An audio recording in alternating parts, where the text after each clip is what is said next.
Vous informer est notre mission, aimables téléspectateurs, bienvenue à tous dans votre émission Eva Santé. Aujourd'hui, nous allons débattre du cancer du col de l'utérus.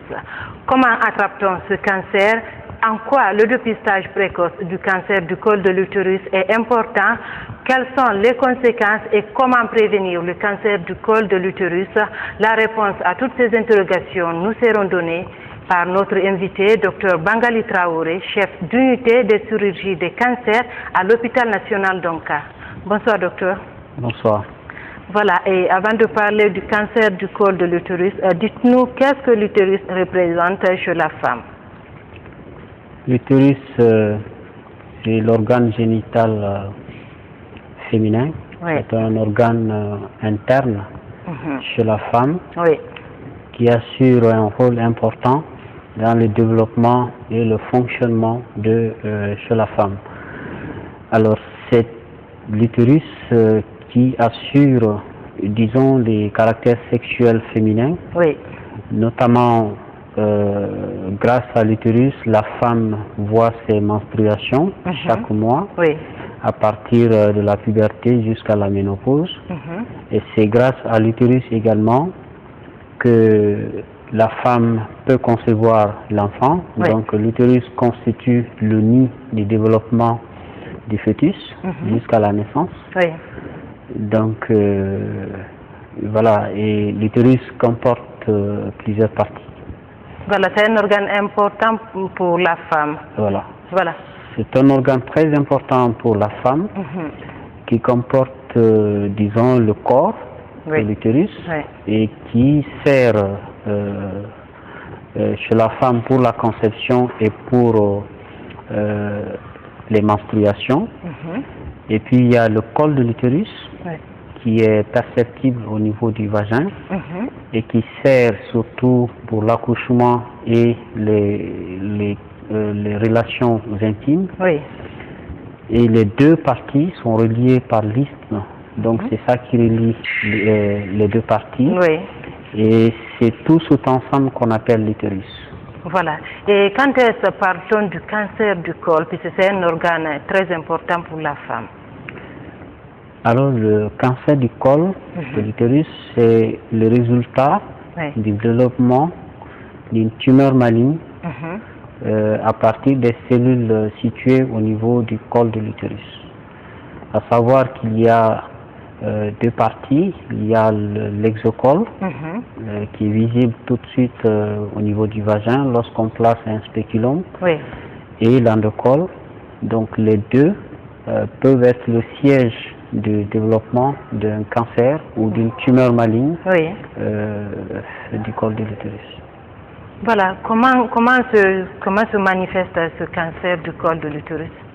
Alors pour ce qui est du cancer du col de l'utérus, il faut surtout insister sur les signes précoces.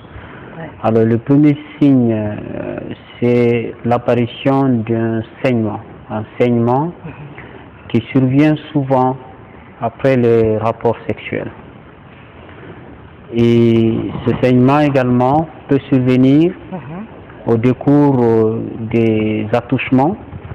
Qu'est-ce que vous voulez dire par là? Des attouchements lors des toilettes intimes, ou alors au décours même d'un examen clinique qui consiste souvent à des touchés vaginales.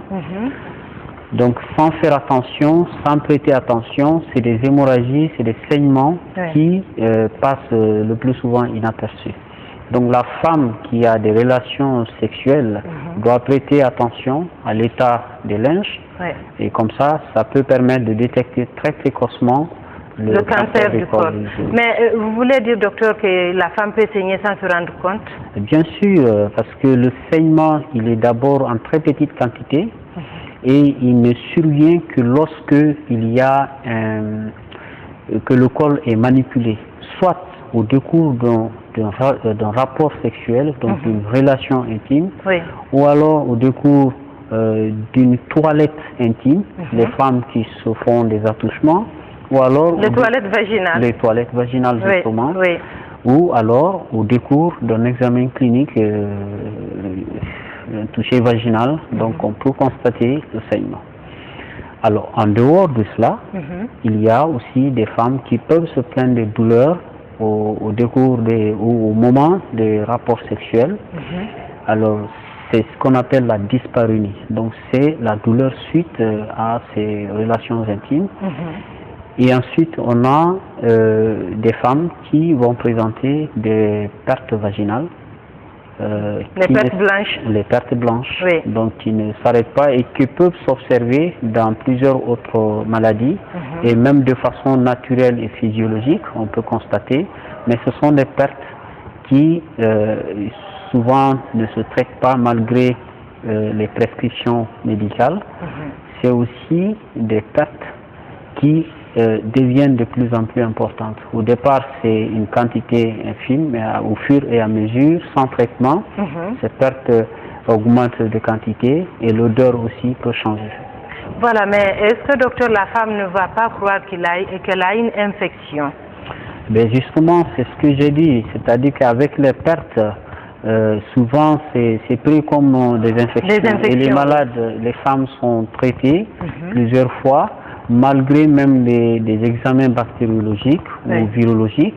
On peut constater que ce sont des pertes malgré tout traitement, et souvent ce sont des pertes qui sont associées à des lésions du col de l'utérus qui sont considérées par la majorité des médecins en périphérie comme ce qu'on appelle une colpite, c'est-à-dire une inflammation du col, et ils traitent ça comme étant une colpite, alors que souvent ça peut être une lésion cancéreuse débutante ou une lésion précancéreuse.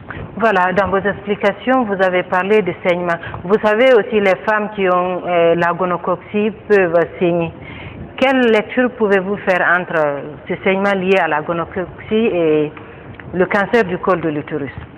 La particularité du saignement suite au développement d'un cancer du col de l'utérus, c'est que c'est un saignement qui, au début, survient le plus souvent lorsque c'est provoqué, c'est-à-dire au décours d'une manipulation du col de l'utérus. Ceci après soit un rapport sexuel, des attouchements ou au décours d'un toucher vaginal. Et quand ce n'est pas constaté, les saignements deviennent permanents. Donc ça devient, c'est des saignements qui se passent en dehors des règles de menstruation et qui deviennent de plus en plus importantes. Donc quand ce n'est pas détecté au début, le saignement devient permanent et la quantité peut augmenter au fur et à mesure. Voilà, à part ces saignements, est-ce qu'il y a d'autres signes d'alerte, puisque l'utérus est un organe un peu caché? Alors, les autres signes d'alerte, en dehors des saignements, des douleurs post-coïtales, c'est-à-dire dyspareunie ou des pertes liquidiennes, les autres signes sont en rapport surtout avec une évolution, comment on appelle ça, un envahissement, un stade avancé de la maladie, du cancer. Alors, nous insistons surtout quand c'est les signes précoces, parce que quand c'est les signes tardifs, c'est des douleurs pelviennes, c'est-à-dire des douleurs au bas-ventre, et ensuite les pertes, au lieu que ce soit des leucorrhées ou des pertes minimes, ça devient des pertes liquidiennes importantes, on appelle ça hydrorrhée, c'est un écoulement de liquide et qui devient nauséabonde. Il y a des signes d'atteinte des organes de voisinage, comme la vessie, donc qui va se manifester par des signes urinaires. Souvent, la femme va avoir une pollacurie, c'est-à-dire elle va uriner fréquemment, mais en moindre quantité. Ou dans d'autres cas, on peut constater qu'il y a du sang dans les urines, ça s'appelle hématurie. Ou alors, on peut constater que la femme a du mal à uriner. Donc ça fait une rétention urinaire à cause de l'envahissement du bas vésical ou de l'urètre. Il peut avoir des signes en rapport avec l'atteinte du rectum qui est situé en arrière du col de l'utérus. Alors ceci peut se manifester par des faux besoins, par des forces dysentérie, ou alors par une rectorragie, c'est-à-dire un saignement à travers les selles. Est-ce que tout saignement ou bien toute perte vaginale peut signifier qu'on a le cancer du col de l'utérus? Non, c'est ce que j'ai dit, c'est-à-dire que les pertes vaginales font partie des signes d'alerte, mais ça peut expliquer autre étiologie. Il y a des pertes qui sont physiologiques et c'est des pertes qui surviennent le plus souvent au milieu du cycle de la femme ou bien juste avant de voir les menstruations. Donc on peut voir des pertes, ça c'est des pertes physiologiques, c'est des pertes qui ne sont pas abondantes, qui ne démangent pas. Par contre, il y a des pertes qui sont d'origine diverse, notamment les infections sexuellement transmissibles. Donc ce sont des pertes de nature variée. En fonction du type d'infection, on aura le type de perte, la coloration et ainsi de suite. Alors que les pertes qui sont suite au cancer du col de l'utérus sont des pertes qui de plus en plus deviennent importantes et c'est des pertes qui peuvent être nauséabondes et qui peuvent se terminer par un écoulement liquidien important et d'odeur très fétide. Voilà, et quels sont les facteurs de risque du cancer du col? Alors, il y a un principal facteur de risque qui est retrouvé dans 95 à 98% des cancers du col de l'utérus dans les pays en voie de développement, notamment en Guinée. C'est l'infection par le virus du papillome humain. Alors, c'est une infection qui est sexuellement transmissible.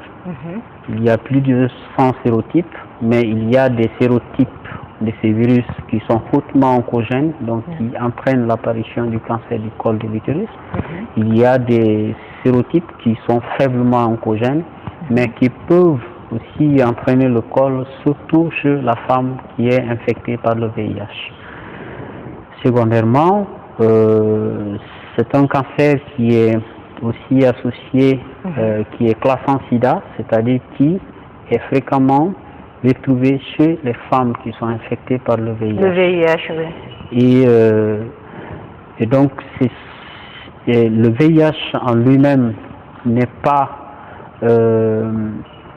un facteur de risque direct, mais à cause de l'immunodépression que ça crée, alors ça ouvre la voie à l'infection par le virus du papillome humain. Est-ce que là on peut dire que c'est un facteur favorisant? C'est un cofacteur donc, qui, avec l'immunodépression, peut augmenter le risque de cancer du col de l'utérus. C'est pour ça que c'est un cancer qui est classé en sida.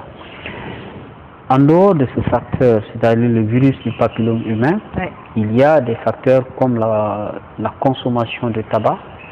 Alors, la consommation de tabac, le tabagisme, et c'est grâce au tabagisme qu'il y a aussi aujourd'hui un développement important de cancer du col dans les pays européens.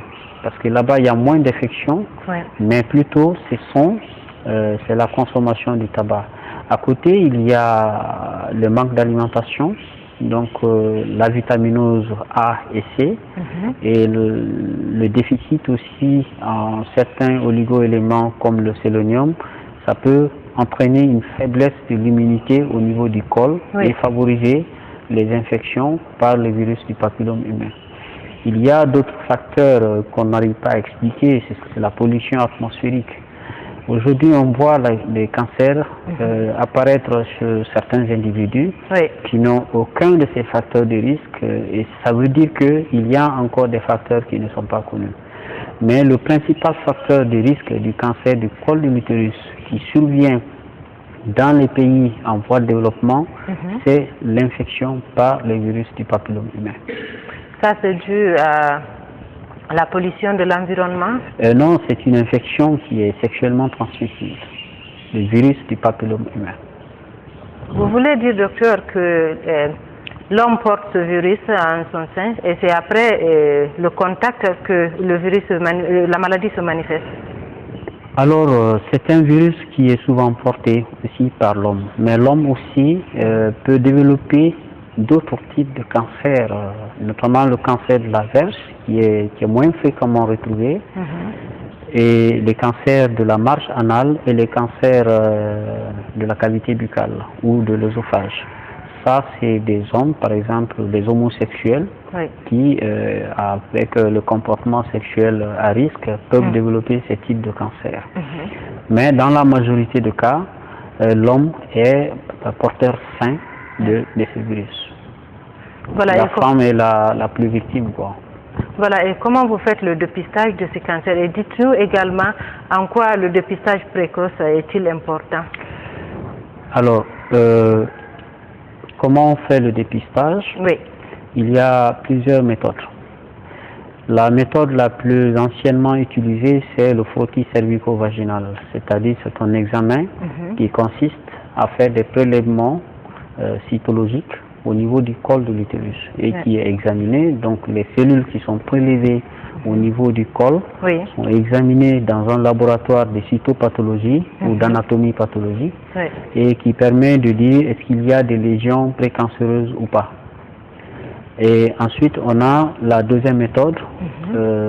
Donc cette première méthode, le frottis cervico-vaginal, exige qu'il y ait des cytopathologistes, des techniciens supérieurs en anatomie pathologique, qu'il y ait aussi des médecins anatomopathologiques, c'est-à-dire des spécialistes en lecture pour des examens anatomopathologiques. Il faut également des labos pour cela. Ensuite, on a la deuxième méthode qui consiste à l'inspection visuelle. C'est-à-dire? L'inspection visuelle du col de l'utérus, c'est-à-dire le fait simplement de voir le col. L'utérus. Le col de l'utérus. Oui. Alors, qu'est-ce qu'on fait? On place un spéculum, on regarde à la lumière. Et à travers cela, il y a des colorants qui permettent de détecter des lésions qu'on qualifie de lésions précancéreuses.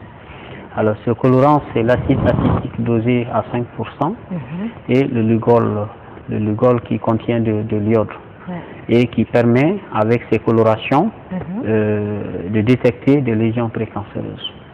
Donc ça, c'est la deuxième méthode. La troisième méthode, c'est la détection du virus au niveau du col de l'utérus. Donc il faut faire des prélèvements et ensuite examiner en biologie moléculaire pour voir si les virus et quel est le type de virus qui est présent au niveau du col de l'utérus.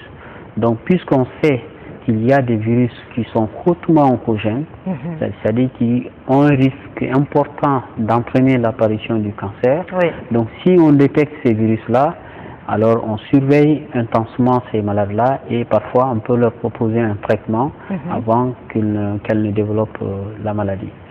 Alors donc ça, ce sont ces trois méthodes. Alors parmi ces trois méthodes, le frottis cervico-vaginal et l'inspection visuelle sont toujours utilisés dans notre pays. Mais la méthode la plus accessible à tout le monde, parce que pour faire le frottis, il faut, par exemple, si on a le dépistage à faire chez 100 femmes ou 1000 femmes, il faut faire 1000 prélèvements et envoyer, parfois il faut 2 lames pour certaines femmes, donc il faut faire 1000 prélèvements et envoyer au laboratoire d'anatomie pathologique. Ce qui est très coûteux pour les pays en voie de développement. Alors l'OMS a développé ce qu'on appelle l'inspection visuelle avec l'application de l'acide acétique et le Lugol, qui donc on applique le test. Seules les femmes qui vont présenter des lésions suspectes seront prélevées et le prélèvement va être envoyé au laboratoire d'anatomie pathologique. Là, vous regardez et vous visionnez le col de l'utérus. Si c'est suspect, vous amenez. Voilà, on visionne, on applique les colorants, ça augmente, avec l'application des colorants, ça augmente la sensibilité du test. Et c'est pour ça que c'est proposé pour les pays à faibles ressources, parce que c'est une technique qu'on peut utiliser partout où on se trouve. Partout où on se trouve, et seulement les femmes qui vont présenter des lésions suspectes qui seront prélevées, alors que si c'est les frottis, autant de femmes examinées, autant de lames qu'il faut pour être acheminées au laboratoire d'anatomie pathologique. Voilà, on a parlé du mode de dépistage. Maintenant, dites-nous en quoi le dépistage précoce est important? Alors, le dépistage précoce est important pour deux raisons.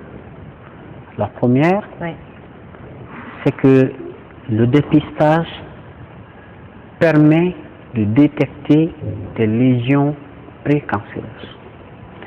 Le cancer du col de l'utérus est un cancer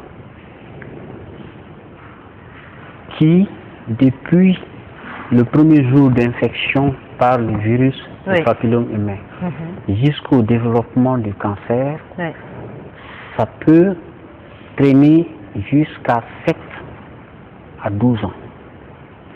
Donc ça veut dire que la femme peut garder entre l'infection et le développement du cancer, il se passe des phases qu'on appelle des phases précancéreuses. Au cours de ces phases-là, on a tout le temps de détecter la maladie. Quand on détecte la maladie et on traite la lésion précancéreuse, on empêche l'apparition du cancer. Et conséquemment, au niveau de la population, on diminue l'apparition de nouveaux cas de cancer. Donc on diminue le taux d'incidence, le nombre de nouveaux cas dans la population au cours d'une période donnée. Ça, c'est le premier avantage. Le deuxième avantage, les femmes pour lesquelles on n'a pas pu détecter les lésions précancéreuses, si on détecte la lésion cancéreuse et qu'elle soit au début, en traitant ces lésions, non seulement le traitement il va coûter moins cher, et ça permet également de guérir ces femmes-là de leur cancer. Troisième avantage, c'est qu'il est possible, quand c'est vraiment tout à fait au début, de conserver le col. Lorsque c'est des femmes qui sont jeunes, qui sont désireuses de grossesse, et que la lésion est débutante, il est possible parfois de traiter ces femmes sans enlever l'utérus entièrement. Donc on peut leur donner une seconde possibilité de concevoir, toutefois avec une surveillance rapprochée, parce que c'est le col qui va être enlevé et l'utérus va rester. Cela signifie qu'un utérus cancéreux ne peut pas concevoir une grossesse? Ça dépend de quand le cancer est là. Il y a des cancers du col de l'utérus qui sont diagnostiqués chez les femmes en grossesse. Cependant, la gestion de ces cancers-là dépend de l'âge gestationnel, c'est-à-dire du terme de la grossesse. De la grossesse, oui. Ça dépend également du désir de grossesse. Le traitement dépend également du stade auquel on a fait le diagnostic du cancer du col.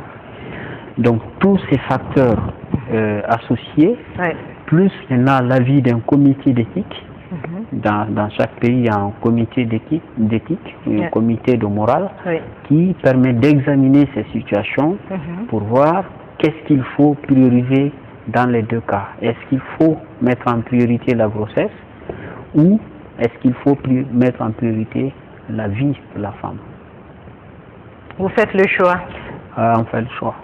Et le choix aussi dépend de l'avis du couple, de l'avis du comité d'éthique. Ce n'est pas le médecin seul qui choisit. Voilà.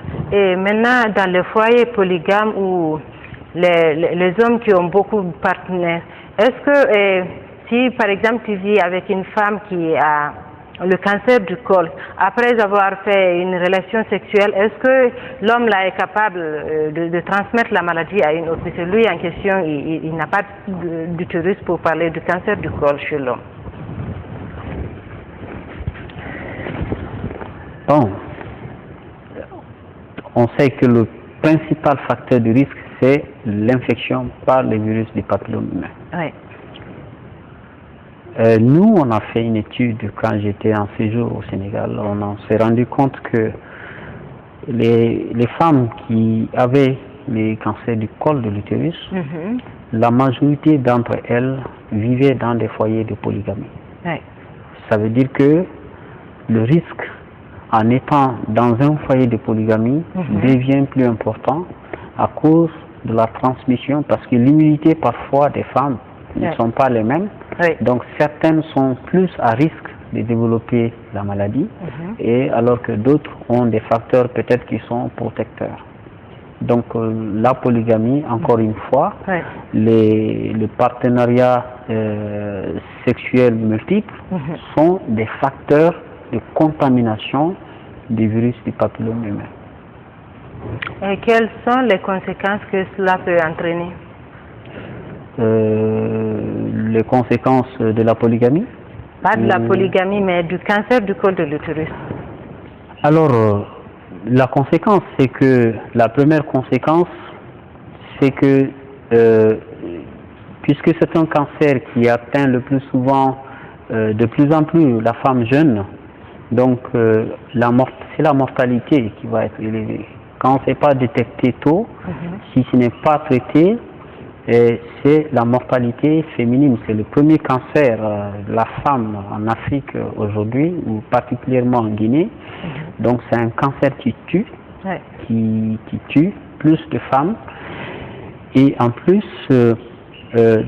cette mortalité qui est élevée, c'est l'impact économique que cela peut avoir dans le pays.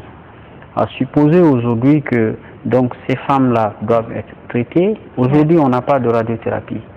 Ces femmes, pour guérir de leur cancer, puisque la majorité sont vues à des stades qui sont avancés, sont obligées d'aller dans d'autres pays pour se faire traiter, pour compléter leur traitement. Donc, pas pour se faire traiter, pour compléter leur traitement. Donc, elles vont là-bas, elles complètent leur traitement. Parce que nous faisons de la chirurgie.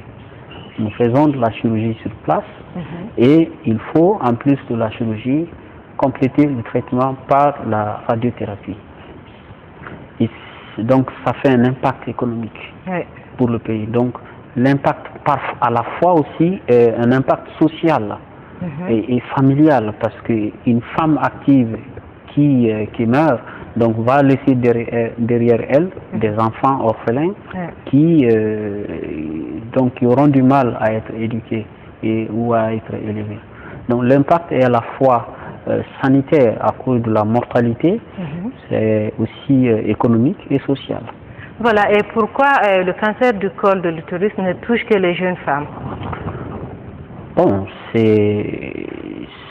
vous savez, les virus, papillome humain, c'est un virus qui est à transmission sexuelle. Et quand on regarde l'âge des premiers rapports sexuels dans notre pays, on se rend compte que cet âge, il est très bas. Et dans certaines études, c'est 17 ans. Mais quand on va dans un village plus profond, on trouvera que c'est 11, 12 ou 13 ans. Alors, à supposer que l'infection soit attrapée à 12 ans, alors le temps d'évolution, ça va faire 7 ans au minimum, 12 ans au maximum. Donc à partir de la 20e année, 25e année, le cancer commence à faire son apparition. Et l'âge moyen tourne autour de 35-40 ans. Donc dans certains pays, c'est dans la quarantaine, l'âge moyen c'est dans la quarantaine d'années. Alors on peut dire que ce sont des femmes qui sont sexuellement actives. Voilà, et docteur, si je vous comprends, ça veut dire dès que la femme a les premières relations sexuelles, elle est exposée à faire son cancer du col. Si c'est un rapport contaminant, elle a un risque de développer le cancer du col de l'utérus. 7 années, 8 années après. Voilà, sinon il y a aussi les femmes, même les femmes ménopausées qui entretiennent des relations sexuelles. Oui, effectivement, on rencontre c'est pas dire qu'on ne voit pas de cancer du col chez la femme qui est ménopausée. Ça dépend de la période à laquelle on a contracté l'infection. Ça dépend aussi de l'immunité. Ça dépend de l'association à d'autres cofacteurs, comme par exemple la vitaminose ou le déficit immunitaire. Donc tout ceci contribue au développement du cancer du col. Il y a un facteur de risque principal, mais qui parfois, pour entraîner le cancer, a besoin du concours d'autres cofacteurs, donc qui conjuguent pour développer le cancer. Encore une fois, autant pour les cancers du col ou pour d'autres cancers, le cancer est une maladie qui est multifactorielle, donc qui est liée à plusieurs facteurs. Voilà, et quels sont les moyens de prévention du cancer du col? Alors, partant du principal facteur de risque, c'est d'abord l'éducation sexuelle. Il faut lutter contre les infections sexuellement transmissibles. Donc les rapports qui sont hors mariage, il faut les faire, disons, en se protégeant. Et deuxièmement, le moyen le plus efficace aujourd'hui, parce que ça c'est un facteur qui est difficile à cause de la polygamie ou autre, le moyen le plus efficace aujourd'hui, c'est la vaccination contre le virus du papillome humain. Le vaccin? Le vaccin contre le virus du papillome humain. Et ça c'est valable pour combien d'années? C'est pour la vie. Ça dépend du type de vaccin. Il y a des vaccins avec une seule dose, il y en a avec 3 doses. Donc ça couvre, ça peut protéger la vie contre l'infection par le virus du papillome humain. Alors la femme avant la puberté, donc à partir de 10, 11, 12 ans, avant de commencer le premier rapport sexuel, c'est en ce moment-là qu'on propose de faire ces vaccinations-là. Donc quand la femme ait les premiers rapports sexuels, elle ne peut plus se protéger, elle ne peut plus utiliser ce vaccin contre... Oui, c'est un vaccin qui a la particularité d'être aussi polyvalent. C'est-à-dire qu'il y a des protections parfois croisées. Donc la femme qui a déjà eu des rapports peut recevoir aussi ce vaccin-là. Si ça trouve qu'elle a eu le contact avec un virus, mais en administrant le vaccin, puisque le vaccin protège contre au moins 2 ou 3, et parfois 4 virus, alors donc il y a une protection croisée et ça peut protéger contre d'autres types de virus. Donc parfois on peut être infecté par un virus, un sérotype, et être protégé par l'autre grâce à la vaccination. Donc il n'est pas contre-indiqué de le faire chez la femme qui est déjà sexuellement active, mais le vaccin est plus efficace quand c'est les jeunes filles qui n'ont pas eu qui n'ont jamais eu de rapport sexuel. Voilà. Et dans vos explications, vous avez parlé, et surtout dans la méthode chirurgicale, il arrive des moments que vous enlevez le col. Dites-nous quelle serait la vie d'une femme qui n'a pas son col. Bon, c'est-à-dire que le traitement, il consiste à enlever,